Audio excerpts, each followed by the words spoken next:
Welcome to Learners Valley. Class 10th के maths में हम लोग सेट पढ़ रहे हैं और हमने सेट के फंक्शंस पढ़े। आज हम सेट के फंक्शंस को नए तरीके से देखेंगे कि फंक्शंस किस तरह होते हैं, इन्हें हम सेट बिल्डर फॉर्म में लिख के देखेंगे।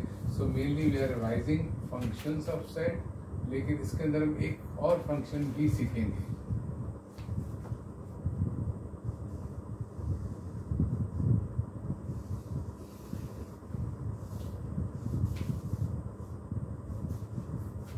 पहला फंक्शन हमने सीखा था वो सब बेसिकली यूनियन था। आज हम सीखेंगे कि यूनियन को सेट बिल्डर फॉर्म में कैसे लिख सकते हैं।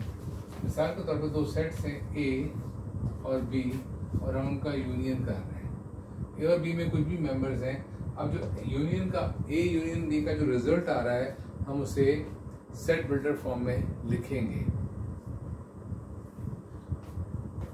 तो सबसे पहले सेट बिल्डर फॉर्म में फर्ज कर लेंगे कि ए यूनियन बी के मेंबर एक्स है। ए यूनियन बी एक सेट है जो ए और बी का यूनियन करने के बाद बना है, सच दैट अब ये एक्स कहाँ से आएगा। हमें अब ये सीखना है कि ए और बी में से कहाँ से एक्स की वैल्यू आएगी। तो याद रखें एक्स जो है वो मेंबर हो सकता है ए का, एक्स बिलोंग्स टू ए, लेकिन जरूरी नहीं कि जो सिर्फ ए का मेंबर है वही आएगा। X belongs to B, X B का भी मेंबर हो सकता है। अब यहां पर हम नॉर्मली जो निशान इस्तेमाल करते रहे वो एक निशान इस तरह का है, इसका मतलब होता है एंड, और एक निशान इस तरह का, इसका मतलब होता है और। तो यहाँ हम निशान एंड नहीं इस्तेमाल करेंगे। एंड लगाएंगे तो इसका मतलब ये होगा कि सिर्फ यूनियन में वो मेंबर आते हैं जो ए और बी दोनों में कॉमन है। हम ये निशान इस्तेमाल करेंगे और। एक्स या तो ए का मेंबर होगा या बी का मेंबर होगा, लेकिन इसमें एक और ऑप्शन भी है या। X belongs to A and B both. X A और बी दोनों से ताल्लुक रखता है। इसको हम और भी शॉर्ट फॉर्म में लिख सकते हैं, लेकिन फिलहाल इसको इतना ही रखते हैं। दो सेट्स हैं ए एंड बी, उनका यूनियन करें तो उसका जो रिजल्ट आएगा ए यूनियन बी वो सेट बिल्डर फॉर्म में इस तरह से लिखा जाएगा। यहाँ पे मैं ए यूनियन बी की डेफिनेशन भी लिखवा रहा हूँ। जब हम सेट्स को प्रैक्टिकल सिचुएशन में इस्तेमाल करते हैं तो हमें ए यूनियन बी की डेफिनेशन का से पाला पड़ता है।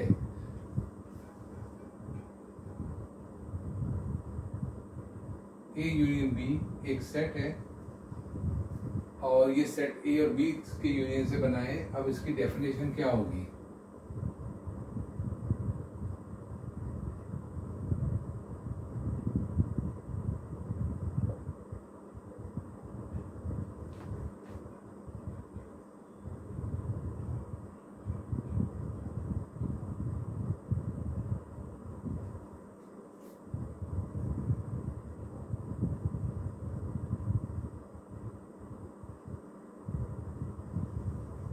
It's a set containing the members of A और B। इसमें वो मेंबर्स आएंगे जो सेट A के होंगे या सेट B के होंगे, और बोथ या वो मेंबर भी इसमें शामिल कर लिए जाएंगे जो दोनों से ताल्लुक रखते होंगे। A और B दोनों में मौजूद होंगे। This is the definition of union. इसके बाद हमने जो दूसरा फंक्शन पढ़ा था वो था इंटरसेक्शन।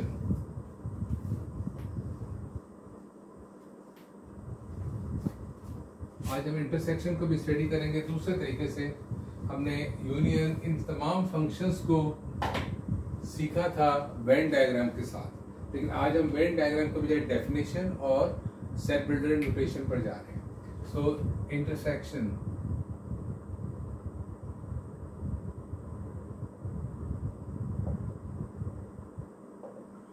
दो सेट से हम अस्यूम करते हैं ए और बी हैं और हमने उसका इंटरसेक्शन कर दिया। अब इसके मेंबर्स क्या होंगे, मैं अस्यूम करता हूं कि इसके मेंबर्स y हैं सेट बिल्डर फॉर्म में सच दैट। अब y क्या है, अब हमें इसको एक्सप्लेन करना है। हम जानते हैं कि इंटरसेक्शन में वो मेंबर्स आते हैं जो दोनों में शामिल होते हैं, जो दोनों में कॉमन होते हैं। तो हम क्या लिखेंगे यहाँ पे कि y belongs to A and y belongs to B। और यहाँ दरमियान में जो निशान आएगा इन दोनों के, यहाँ पर वो आएगा, आपके पास दो ऑप्शन होती है, एक होती है एंड और एक होती है और। एंड का मतलब ये है कि दोनों बातें दुरुस्त होनी चाहिए, और का मतलब ये कि दोनों में से कोई, अगर यहाँ मैं ये निशान लगाऊंगा तो इसका मतलब ये होगा कि अगर एक ए का मेंबर है तो भी आ जाएगा इसमें, और बी का मेंबर है तो भी आ जाएगा, जरूरी नहीं कि दोनों का। तो ये निशान दुरुस्त नहीं है। यहाँ पे जो निशान आएगा वो आएगा एंड। इसका मतलब ये दोनों बातें दुरुस्त होंगी तभी इंटरसेक्शन का मेंबर बनेगा कोई वैल्यू। अगर वो ए और बी दोनों में शामिल होगा, दोनों में कॉमन होगा।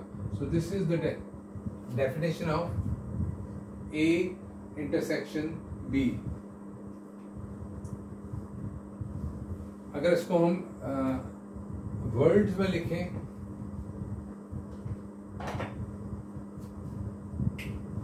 ए इंटरसेक्शन बी की डेफिनेशन को, so it is a set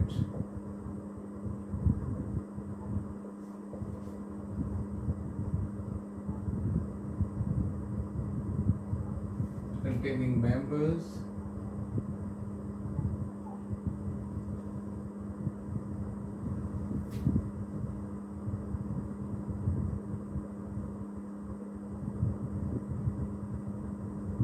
which belong to both set A and B। Intersection में वो मेंबर्स शामिल किए जाते हैं जो A और B दोनों का हिस्सा होते हैं। नाउ इसके बाद हमने सीखा था डिफरेंस ऑफ टू सेट्स।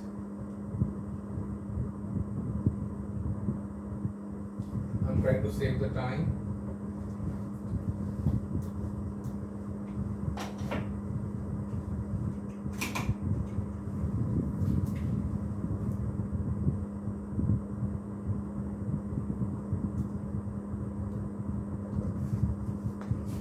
दो सेट्स हैं ए और उसमें से माइनस कर रहे हैं बी को। ये बात हमें मालूम है कि ए माइनस बी और बी माइनस ए अलग अलग सेट होते हैं, मुख्तलिफ होते हैं, दोनों एक चीज नहीं है। हम ये अस्यूम कर रहे हैं यहाँ पे कि ए माइनस बी, ए जो है सेट है जिसमें से कि बी सब्ट्रैक्ट हो रहा है। हम इसके मेंबर्स को सपोज कर लेते हैं कि ए डिफरेंस बी या ए माइनस बी के जो मेंबर्स हैं वो जेड है। अब हम जेड को एक्सप्लेन करेंगे कि जेड क्या है। तो याद रखें कि z जो है, हमें मालूम है जो चीज माइनस हो रही होती है वो सारी की सारी निकल जाती है, और उसका जो मेंबर इसमें होगा वो भी निकल जाएगा। तो हमें बताना ही है कि z जो है that belongs to a only, b का कोई मेंबर इसमें नहीं आएगा। And z does not belong. याद रखिए मैथ्स में अगर किसी चीज को इस तरह क्रॉस कर दिया जाए किसी रिलेशन को, तो उसका मतलब होता है डज नॉट। तो A does not belong to B, जो चीज माइनस हो रही है उसका कोई भी मेंबर इस सेट में शामिल नहीं होगा। इसमें A के मेंबर आएंगे लेकिन B के मेंबर्स नहीं आएंगे। अब अगर A डिफरेंस B की हम डेफिनेशन लिखें तो क्या होगी,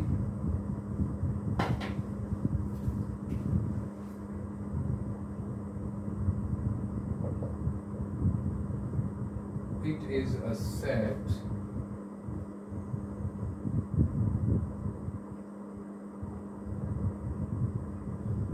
containing members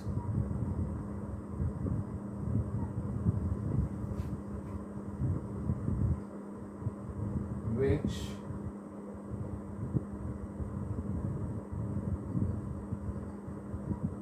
belongs to A and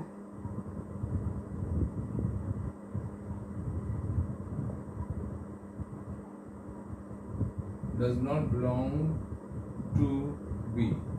जो भी चीज माइनस हो रही होगी उसके मेंबर हम शामिल नहीं करेंगे, इसमें वो मेंबर्स आएंगे जो ए के मेंबर्स होंगे उनके। और अगर इसको बी माइनस ए लिखेंगे तो ये चीजें उल्टी हो जाएंगी, ए की जगह बी आ जाएगा, बी की जगह ए आ जाएगा।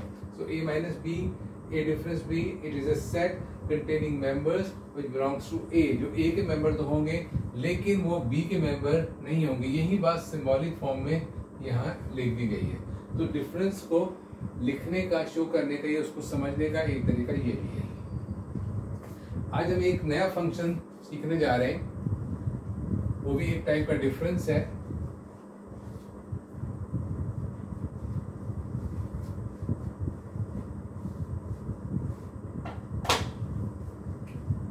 उसे कहते हैं सिमेट्रिकल डिफरेंस।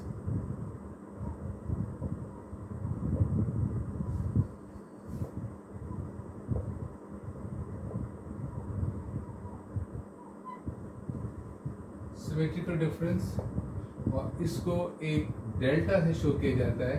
ये एक ट्रायंगल की तरह का निशान है।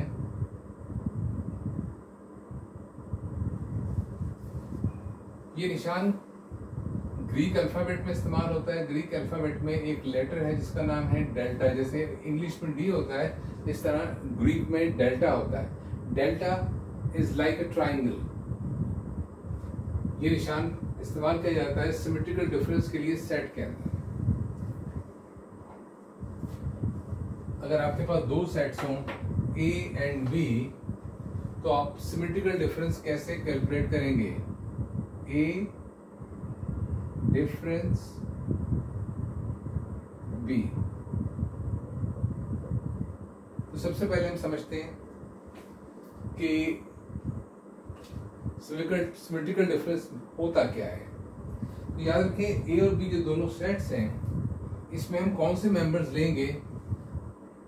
अगर मैं एक सिंपल सी एग्जांपल पहले सॉल्व कर दूं तो आपको समझने में आसानी होगी। मैं ए और बी दो सेट लेता हूं पहले, और फिर मैं उसका डिफरेंस निकाल के सिमेट्रिकल डिफरेंस कैलकुलेट करके दिखाता हूं। मिसाल के तौर पर इसके मेंबर है 2, 3, 5, 7, और सेट बी है जिसके मेंबर्स हैं ऑड नंबर्स हैं 1, 3, 5, 7 एंड 9।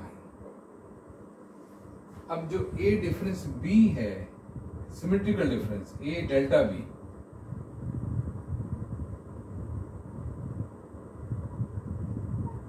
इसमें वो मेंबर्स आएंगे। ये कंपाउंड फंक्शन है। कंपाउंड फंक्शन से मुराद है कि इसके अंदर बहुत सारे काम मिले हुए हैं, लेकिन मैं फिर भी आपको इसका एसेंस बता रहा हूं कि आपको पहले ढूंढने हैं कि इसमें कॉमन मेंबर कौन से हैं। क्या दोनों सेट्स में कुछ कॉमन मेंबर हैं, उन्हें पहले तलाश करना है, और अनकॉमन मेंबर्स को भी ढूंढ लेना है।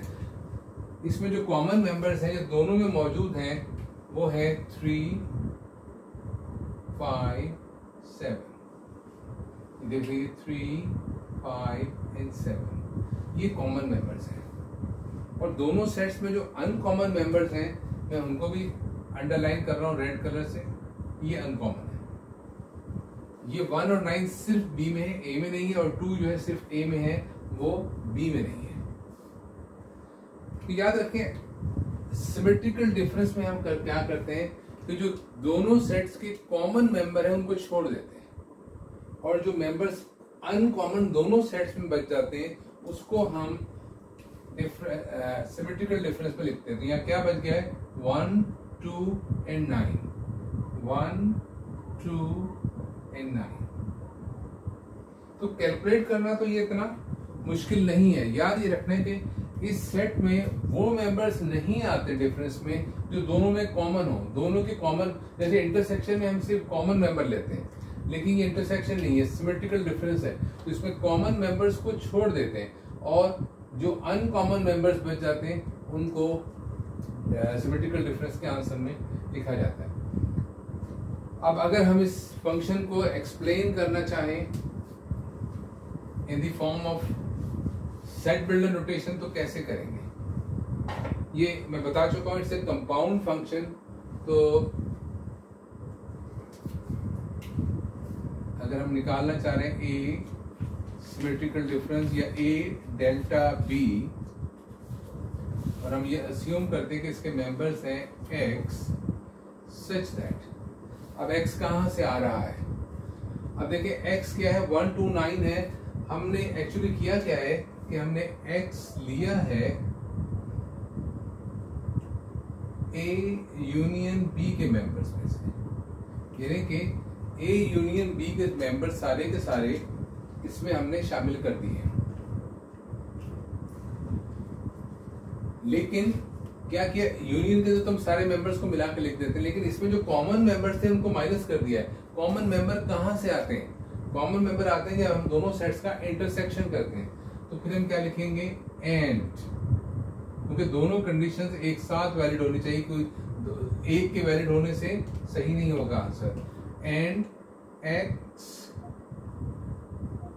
Does not belong to A intersection B.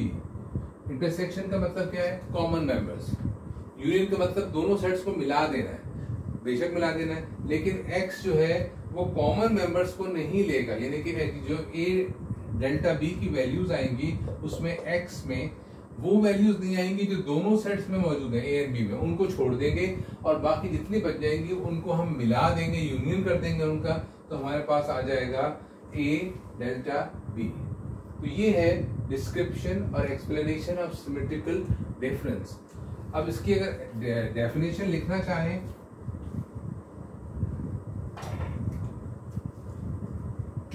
A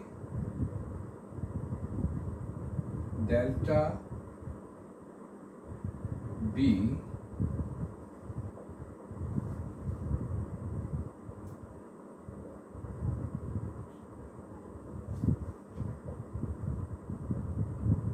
it is a set containing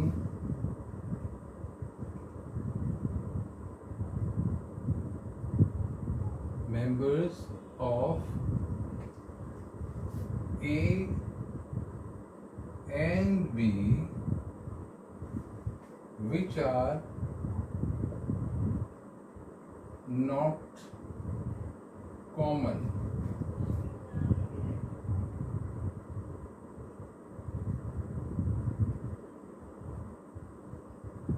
Which are not common to them. एक सिंपल सी डेफिनेशन है। हमने इस सेट में उन मेंबर्स को लेना है जो ए और बी के मेंबर्स हों लेकिन कॉमन ना हो दोनों में। वो सारे मेंबर्स ले लेने हमने जो ए और बी के अंदर मौजूद हैं लेकिन वो कॉमन ना हो। तो ये इस तरह से जो हमें ए डिफरेंस भी मालूम होगा। अब ये याद रखना है कि ये जो डेल्टा का निशान है, दिस इज डेल्टा साइन, इसका मतलब सेट्स में लिया जाता है सिमेट्रिकल डिफरेंस। एक डिफरेंस हमने माइनस की शक्ल में कैलकुलेट किया था, ये उससे मुख्तलिफ चीज है। याद रखने की बात है कि डेल्टा मैथ्स और साइंस में बहुत सारी जगहों पर इस्तेमाल होता है। ये कैपिटल लेटर है ग्रीक अल्फाबेट का, लेकिन हम इसको सेट में इस्तेमाल कर रहे हैं, और जब ये दो सेट्स के दरमियान लिखा जाएगा तो इसका मतलब होता है सिमेट्रिकल डिफरेंस। इसके अलावा अगर आपको डेल्टा कहीं और नजर आए तो उसका मतलब कुछ और होगा। सेट के अंदर इसका मतलब है सिमेट्रिकल डिफरेंस, लेकिन सेट के अलावा अगर ये कहीं इस्तेमाल होगा तो उसका मतलब ये नहीं लिया जाएगा। वो डिपेंड करता है कि आप वो कौन सा टॉपिक पढ़ रहे हैं या कौन सा सब्जेक्ट पढ़ रहे हैं। आज के लिए यही तक। इंशाल्लाह अगले लेसन में हम अपने एक्सरसाइज 1.2 स्टार्ट करेंगे। Thank you very much.